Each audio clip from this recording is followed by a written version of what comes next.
So we've had a week break. Emily's back from the Maldives, looking very tanned and glowy. Thank you. You're trying to catch me up with me on the sunbeds. I am, yeah. I need to get the tan ready for summer now. Not that I'm advising sunbeds because they are bad for you. Yeah. I'm actually petrified of sunbeds, to be honest. Anyway, we are actually here to talk about how to support someone with ADHD, which I think it's important to say that this is from our perspective because everyone's different. What would work for you necessarily work for me and vice versa. Yeah. So we're both coming from this with a different angle, probably. Also, yeah, we don't know all the answers, but we're just giving our perspective. How? What do you think some of the common misunderstandings are when it comes to ADHD and why that might make it difficult for someone to receive support? I think people with ADHD are often seen as being lazy, being disorganized, and being selfish. Yeah. Whereas other people might see it that way, but it's not a case of being lazy. It's not a case of just get up and do it. It's more of a, I can't get up and do it. And so I think that's why it can be really difficult to get support, because from the outside, someone might just see you not doing all the things that you should be doing and see you as being lazy and be like, oh, I'm not gonna encourage you to be lazy. And so they don't really know how to support that. Yeah.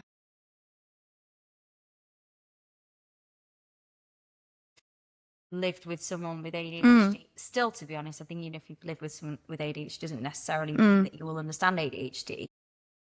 I think one of the big things for me personally is being told that I'm being too dramatic or sensitive.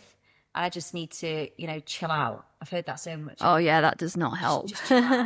If it was that easy, I'd be doing it, But it isn't. And I think that that we come across as overly emotional.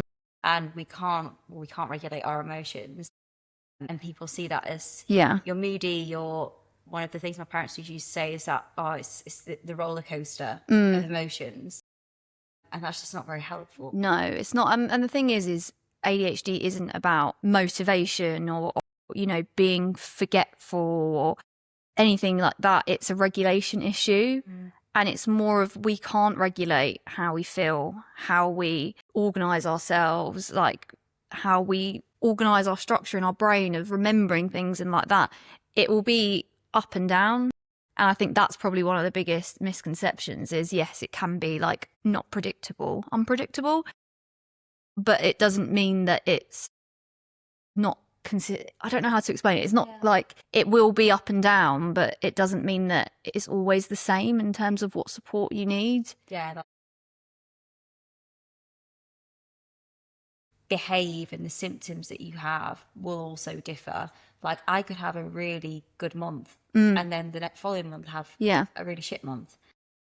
And I guess that's difficult for someone who's close to you and trying to support you, because it probably does feel a little bit like treading on eggshells. And I haven't appreciated that in the past.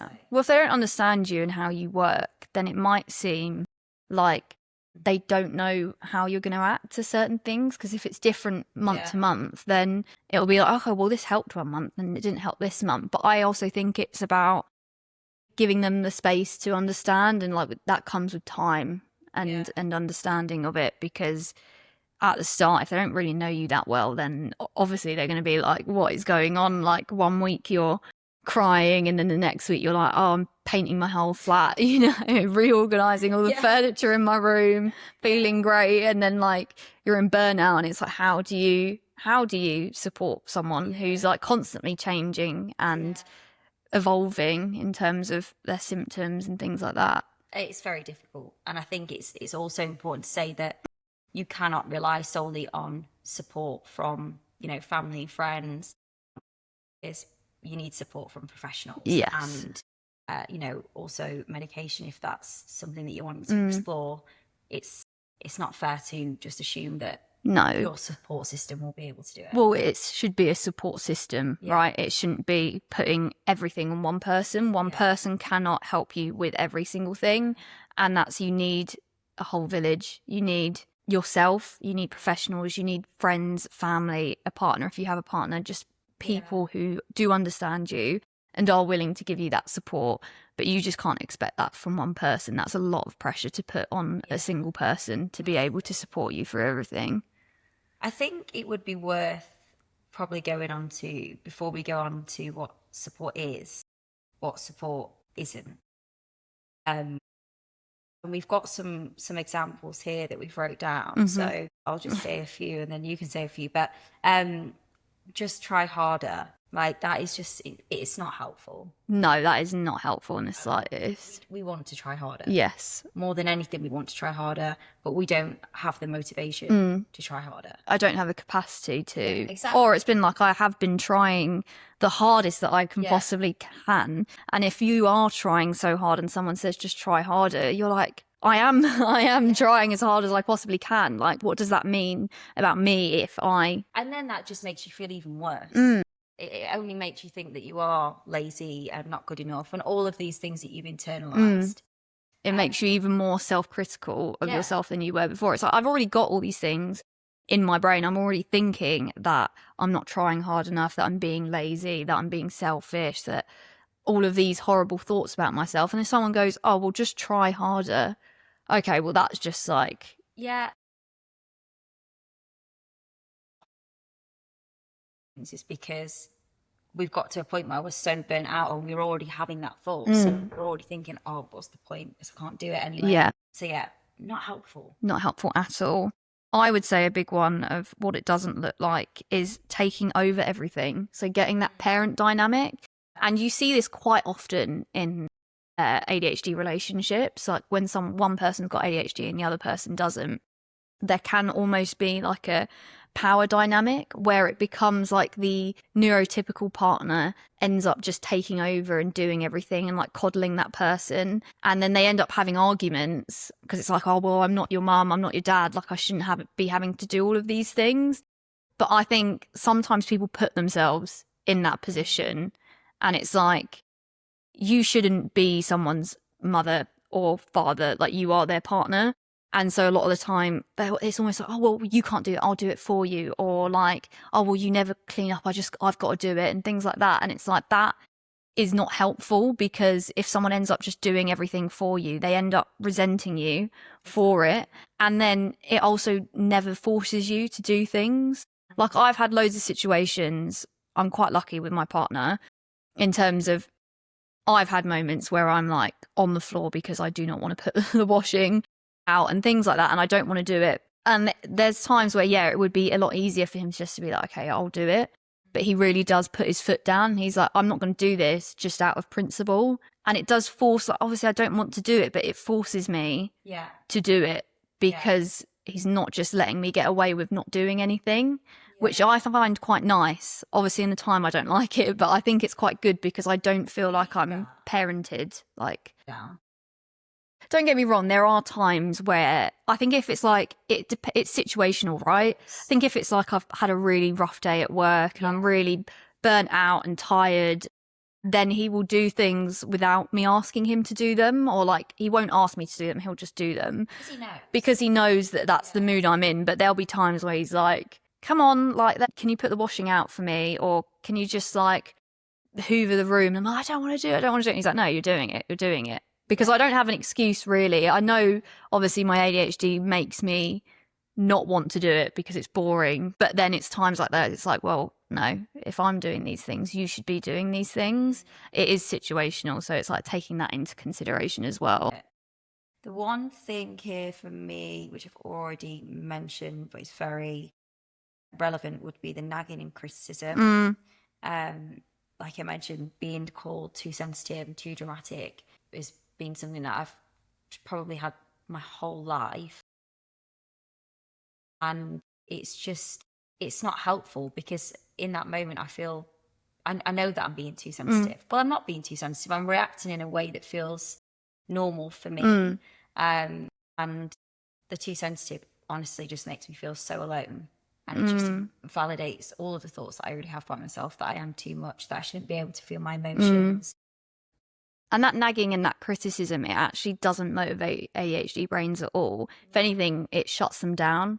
And that's what I find, is every time I'm in a situation and someone is nagging me or criticizing me for not doing a certain thing, instead of thinking, oh yeah, I'm actually going to get up and do this because they're annoyed at it, it just shuts me off and it makes me even worse. I get more defensive, I get more in my head, I feel more ashamed of who I am.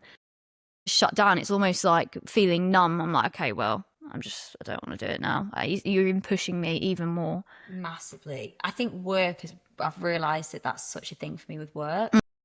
If I get criticism or feedback that I feel like isn't warranted, like that is it. I'm not, it's like, I don't want to do anything now.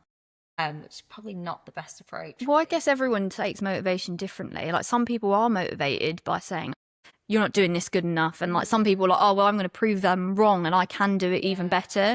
But I think for a lot of people with ADHD, if someone says something like, oh, you're not doing this well enough, like that is just going to make me go into myself even more. Like I don't have that, oh, well, I want to prove people wrong from my own merit, like just for myself. But then as soon as someone else says something, I'm like, don't want to do it even more now. It's like rejection yeah. for it as well, isn't it really? So yeah, I just don't think it's ever helpful, and it will always backfire. It's just trying to be more, a bit more empathy about the words that you use. Not, don't.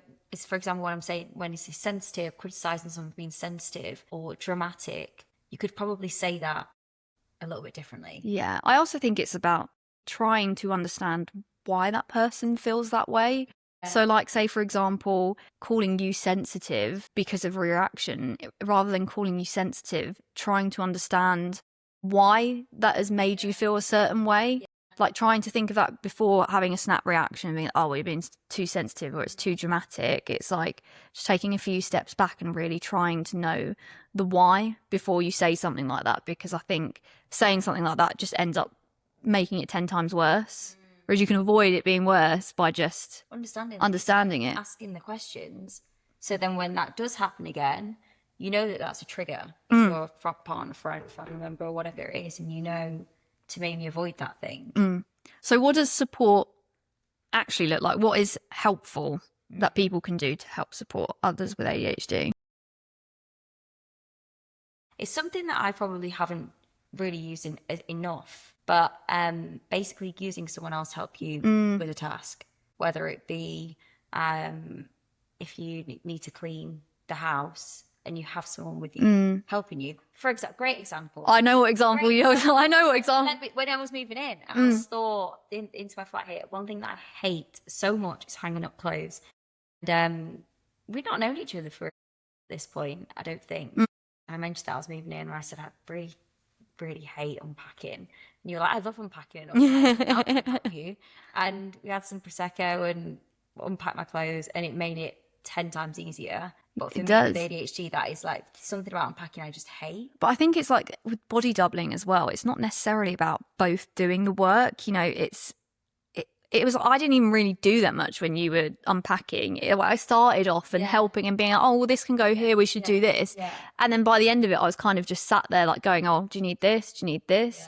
And it's just about being in the same room together and having someone else there that can help you with the tasks. It's like, is it parallel play? Do you remember when you're younger, it's like one of the milestones, and like parallel play is like when two kids sit in a room together and they both play individually, not with each other, but at the same time in the same room. And that's like really regulating for them before they get into the whole playing with each other milestone. Especially for ADHD though, it's someone's hold you accountable. If I would have been in my bedroom doing that, I would have done half of it. Then half of it would have been all over the floor. And then I've just got, I'm just going to get in bed. You'll start something else. You'll be like, okay, I've started organising my wardrobe. Like my brain would be like, I've started organising it. And then I'd be like, hold on, actually, do I like these clothes? Then I'd be like taking photos of it to put on Vinted.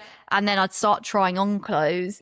And then by the end of it, I'm like, oh, I've already done like 5 different things and I still haven't even organised my wardrobe. And then I'd be exhausted and give up on it.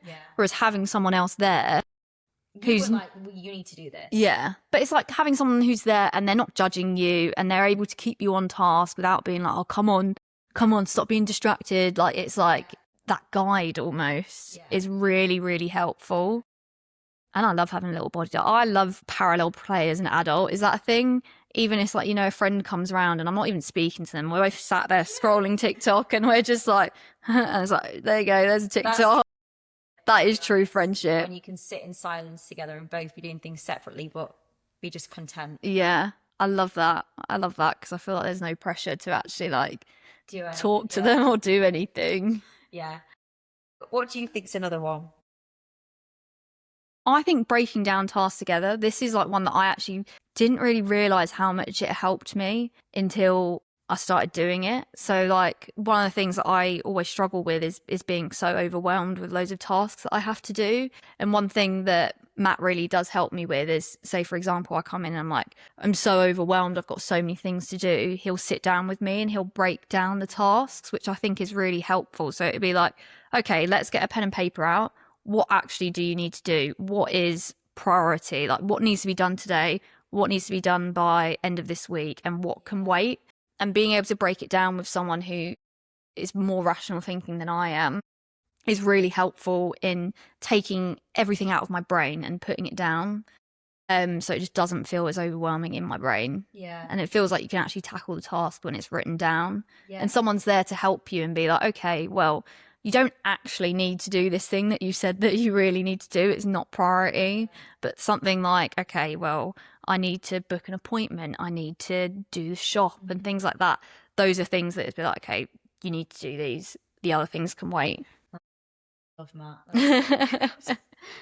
He's very rational thinking, very organised and on it with that sort of thing. It definitely helps because we just catastrophize and situations seem far more overwhelming than they need to be. When you've got like a million things in your brain, definitely just getting it down on paper and, like you said, what is actually a priority right now? What do we need to focus on today, immediately, rather than seeing everything as this huge big task? Well, it's not easy to do by yourself either, because for me, even when I try and write down a to-do list, and I'm like, what's priority? What's urgent? I'm like, everything is urgent. Everything needs to be done immediately. Whereas if you have someone else that comes in and has a look at it, they're like, well, those aren't urgent things. And that helps like actually understand what I need to do. Yeah. And it helps just knowing that there's no urgency as well, because that feels overwhelming. It takes the pressure off. Yeah. Okay, what is next on here? I think patience in general is so important. And not expecting someone to immediately change or do something. Just being able to sit with someone. I think for me, especially when I have my ADHD meltdowns, the times that I remember feeling the most supported is when someone was able to just sit with me and be patient and know that. And know that, sorry, I'm losing my train of thought. To sit with me and make me feel seen in that moment, because when I'm having an ADHD meltdown, I know for a fact I probably to that other person who doesn't have ADHD look kind of strange. That's like, to be honest, the guy that I'm dating at the moment has had a few of those moments where he's like, what is wrong with this girl? Or like, he's very good at just sitting with me and being patient and not making me feel judged. That's the most important thing, I think, is someone who can listen to you without judging you. Exactly. And sometimes not saying anything at all, just being there and saying, I understand, it's okay, or, you know, your feelings are valid. Because I think there's been so many times throughout my life where I felt like my feelings weren't valid, and being able to make someone feel that it is actually okay to be feeling the way you are, and that there's no rush for things to feel better. You know, be patient with their emotions, be patient with them if they maybe aren't doing something that you've wanted them to do. Like, for example, being washing out. Yes, it's not always ideal if it's not done immediately, but maybe sometimes just give them a little bit of time, patience, to do those things, because what's easy for you might not be so easy for them. It's like being with someone is almost like co-regulation. It's like it helps you regulate your feelings, and it's not necessarily them doing anything, but being able to be with someone who can be patient and understanding and actually listen to what you're going through and make you feel seen is so important, rather than, you know, you struggling and someone just being like, don't understand it, like being like, why can't you just do this, or like, hurry up.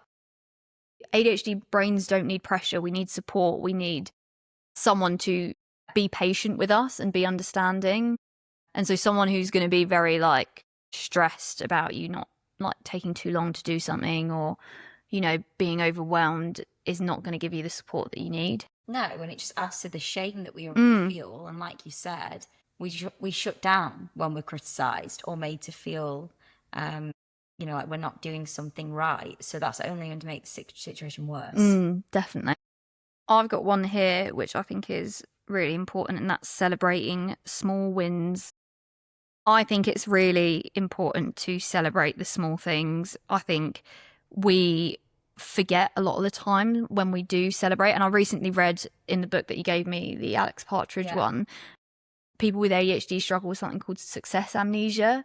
And it's like, because we are constantly going to the next thing and the next thing, we always forget about our achievements and what we've done. So it's like, you might have done something really good at work and achieved something really big, but because we just go on to the next thing, we actually forget to celebrate where we are and what we've achieved. And so I think celebrating small wins helps you with dopamine. We have like a massive reward center, like ADHD brains thrive off of reward. And so being able to take note of when you've had those small wins and have someone who's going to actually notice them and help celebrate them with you. So even if it's like, you know, something minor that might not be a big deal to other people, but is a big deal for you, you know, like you've managed to get everything done in one day that you needed to, or you've managed to book an appointment, or, you know, save money for something, then you should be able to have someone that's going to celebrate that with you and make you realize, okay, like I'm actually doing well, and they're supportive of it. I actually, that reminds me of something recently. One of the things I'm really bad for is I have this gym membership and I get a certain amount of credits. I always forget to book it the week before. And then basically there's no classes left for me to go to. And if I don't use the credits, then I just lose the money. It's like roll on to the next month. And I'm terrible at it. And yeah, the guy that I'm dating was like, have you done it this week? And I was like, no, still not done it. And I'm like, always miss my classes. And I finally did it. And yeah, he praised me for it. And it's like, now I feel like I'm actually motivated to do it, because it's that little bit of praise, like, oh, I've done something good.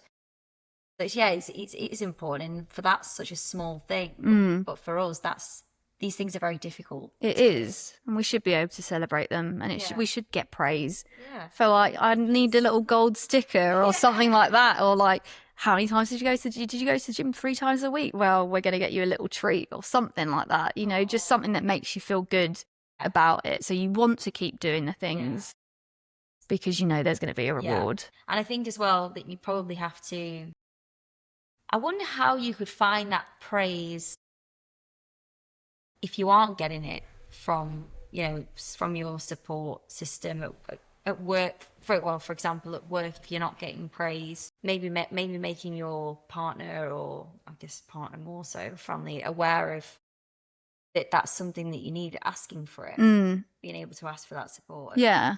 Can you just give me a little bit of praise for making my bed? I know that's a really small thing, but that really helps me. I think it's weird to ask for it, isn't it? It is. It is always difficult to ask for things, but then you can't expect people to give you the support when you don't ask for it and they don't understand what you need. Exactly. Like, not everyone's going to know you inside and out and be able to understand this is how you work. You're going to have to ask. Like, I know it's not easy to ask, but you're going to have to be like, look, this is something that's really helpful for me.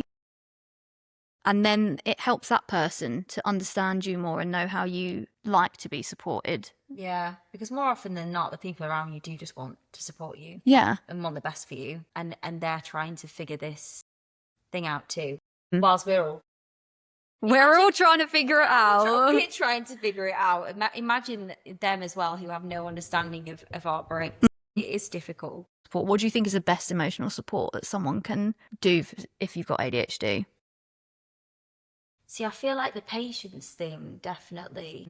Maybe consistency, because I think for so much of my life as well, things haven't been very consistent. And because I'm very impulsive and I'm quite known for being all over the place, having something consistent in my life, I think really stabilizes me. And that could mean just consistently being there and showing up, whether that, friends who are consistently there for me, a partner who's consistently there for me, family who just give me consistent support. Yeah. I don't really know how to phrase it anymore. If someone's there consistently, though, you trust them and you know that they're going to be there. I think a lot of people with ADHD, obviously, they struggle with the feelings of rejection and being abandoned and feeling like they're too much. So having someone who is going to be consistent and constantly show up for you helps push those feelings of they're rejecting me, they're abandoning me, all of these things. So you actually do feel like you can trust them to be there. Yeah. And I think it just gives that slight normality in a very, what feels like sometimes very unstable brain, having stability. Well, we need routine, we need structure. Yeah. It helps us to be able to predict what's going to happen, and that's even predicting the relationships around you. Like if you've got friends who are constantly up and down and sometimes they're there, sometimes they're not, that can make you feel more chaotic because you're like, I don't want to be a burden to them, or you don't know if you can trust them because you don't know how reliable they are. What would yours be? I think being able to validate my feelings and also not dismissing my reactions. I think those are two really important ones. And like we said before, it's your feelings are valid, even though it might be a very out of proportion reaction to something. That doesn't mean that your feelings are not valid. Like, you are still feeling the things that you're feeling. And so being able to have someone who can be there in that moment, understand why you're feeling a certain way, and not make something even bigger, just trying to understand why you're feeling a certain way and trying to work through it with you is super, super important, because it doesn't make me feel shame or feel like I'm too much. It's just being able to understand me and feel seen. Absolutely. I think that just that helps so much with feeling alone. And do you know what? I've realized that even if I've got one person in my life who is that person who will sit with me in those moments and make me feel validated, that's enough. And if you can find that one person, or you can be that one person for someone with ADHD, that is honestly, I think, life-changing. Yeah, it makes a world of difference. And obviously there are a lot of times where, I do need solutions and someone to help out with certain things, but a lot of the time I don't necessarily need someone to give me all the solutions for something or give me an answer. Sometimes you just need reassurance. You just need someone to be like, it's going to be okay. Yeah. Like, you are feeling like this in this moment, but you won't feel like that forever.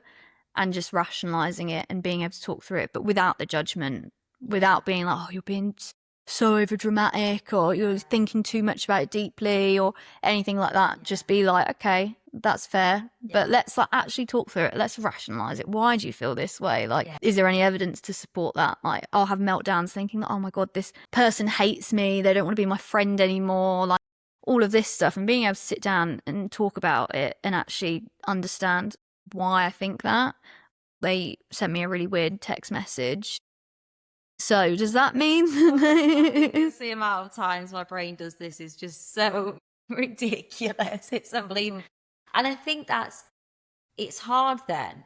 And I think having a partner is actually who understands is something that I guess I haven't had, and that just someone that I'm dating at the moment is something that I haven't had, but is actually so valuable, because when it's about your friends, then who do you go to? Yeah. Because maybe it's about your really close friend that you are feeling some certain way about that is so irrational, but they're the person who you would usually go to. Because I'd never say to that friend, I'd never be like, oh, your message was a bit blunt. Do you hate me? Do you not want to see me? Oh, you've rescheduled going out, like all of it. You're not going to say that to that person because I almost feel like we know that we're being irrational.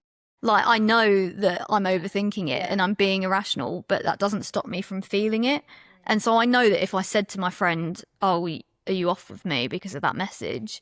they'd be like, "You're being stupid," and I don't want them to think that I'm being dramatic. Yeah. So you just avoid it. You just avoid it.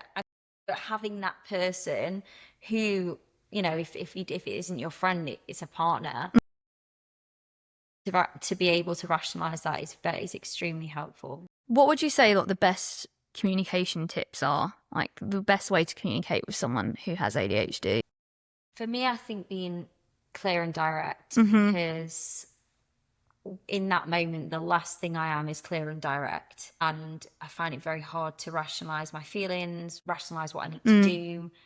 And although it's really, it's you know, it's really lovely to have someone that empathizes and sits with you and all the rest of it, like having someone who's actually like, right, you need to do this, you know, and being, like you said with Matt, someone who can sit down and break things down, and be quite direct about it. I think that really helps me, because as great as it is having someone who can sit with you and have like the, you know, the conversation and go kind of in a bit of a roundabout about how it is you're feeling. That's great sometimes, but it doesn't always actually get you anywhere in the end. So having someone that's actually able to be clear and direct about how you're feeling and what are the next steps, if that makes sense. No, yeah, that makes sense. I think that is always really helpful. I always think ask, don't assume. Like I would so much rather someone ask me, how can I support you, rather than just assuming how they can support me. Yeah. So some people, they'll personalize it in terms of they're like, oh, how would I want to be supported, and support you how they think they want to be supported. But it's not the same. It's not a one size fits all, right? So like the example I used earlier is someone might do the washing up for you because they think that's how to support you, but that's not necessarily the best thing for you. So just being able to be direct about it and ask what you need instead of just assuming this is what you need, because a lot of the time people might do things for you that actually makes it worse rather than making it better. So I would always say, if you are someone who has an ADHD partner or an ADHD friend or family member, just ask instead of making assumptions on how they need to be supported. I think as well, if you are the person with ADHD, it's always important to set those boundaries as well and make people aware of what you need. Don't assume that support person knows what you need as well.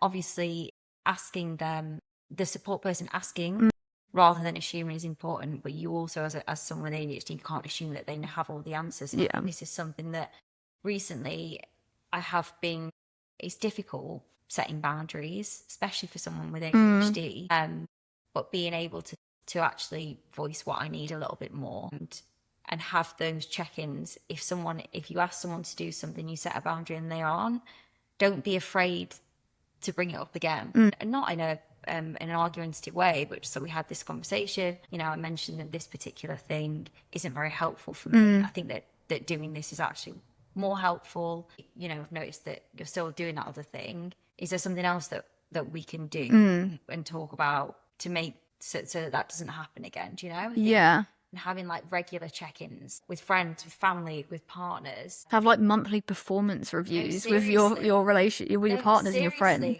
Like you need that. Yeah.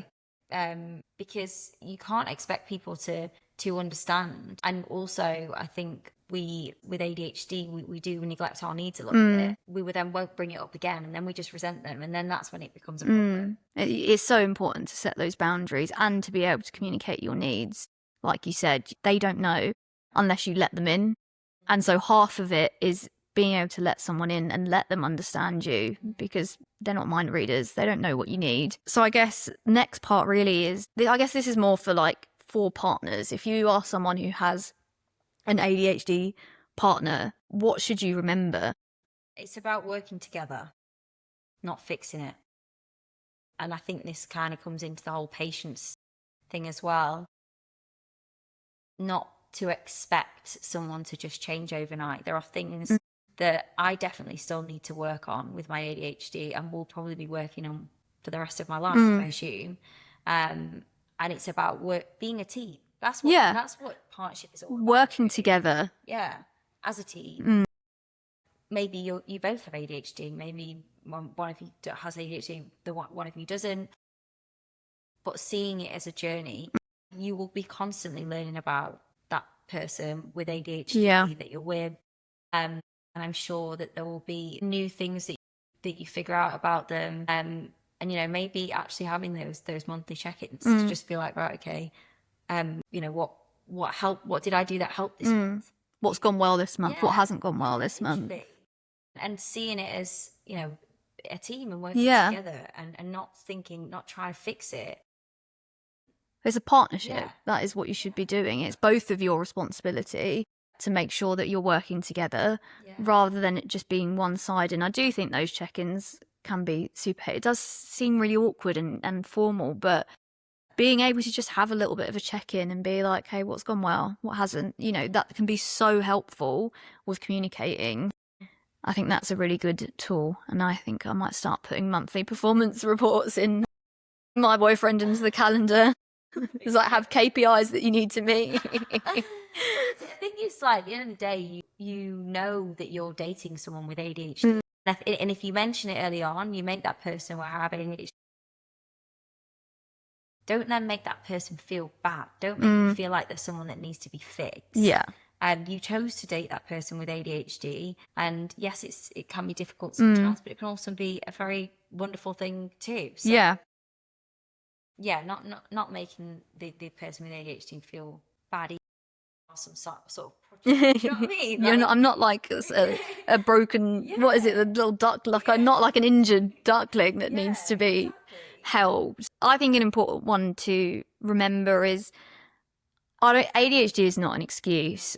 It is an explanation. I don't think you should use your ADHD as an excuse for being a bad person or not doing certain things, but it is an explanation for why you do things in a certain way. And so it's really about just understanding that person. If you have started dating someone and they have ADHD and maybe you don't know that much about ADHD, maybe take some time to actually learn more about it, listen to more podcasts, read some books about it, talk to the person about their ADHD and their symptoms and how it affects them, because it's very different for every single person. But just try and learn more. It's like if you were dating someone with like a medical illness that you knew nothing about, you would try and learn more about that to be able to understand how it affects them. I think being able to understand their ADHD is so important to being able to understand them. So I would say that is super important. It's very important, and it's not easy, and it's it's not difficult, and I think it's important to really, I guess, not resonate, but empathize is the word. With listeners, if you are someone who's supporting it, it must be so difficult trying to understand something that you haven't, that is a very complex disorder as it is, very complex for us to understand. And I think I can't even imagine how complex it must be for someone that's supporting. But I think there are so many tools out there now, and so much education. You can go on TikTok and you can type ADHD in. Yeah, and you'll get millions of videos. Clips that are explained from the perspective of someone with ADHD, which I think are some of the most beneficial educational tools out there. So I think although yes, it is difficult and it probably feels alienating at times, there is no excuse to just take a bit of time to research it if it's someone that you really care about as well.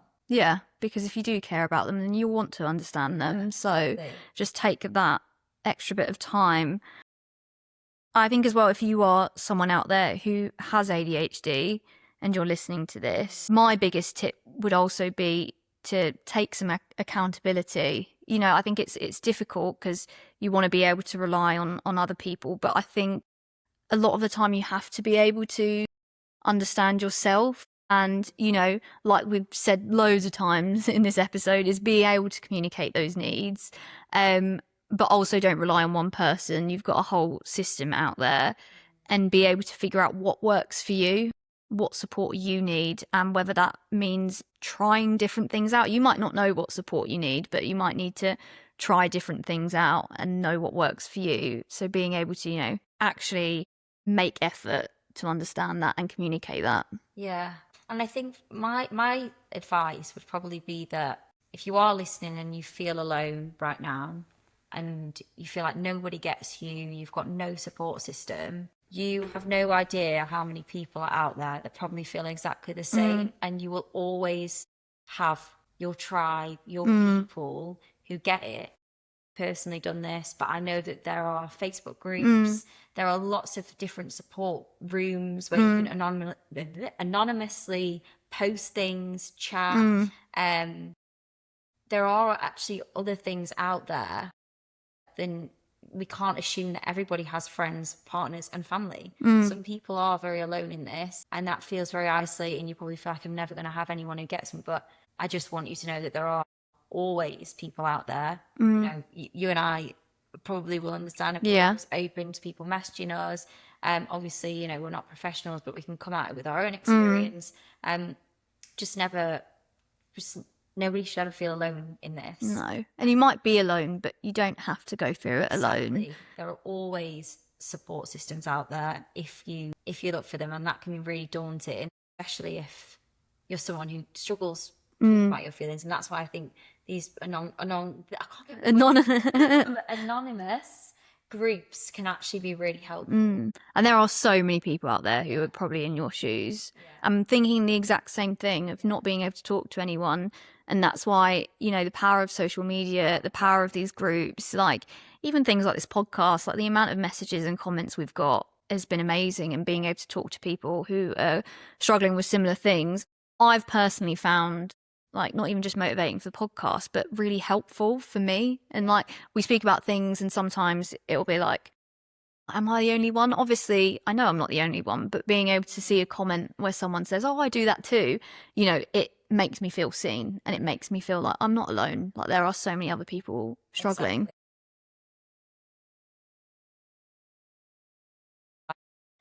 I've just been diagnosed and I've experienced all of these things before. I never thought that I'd find some people that I can relate to.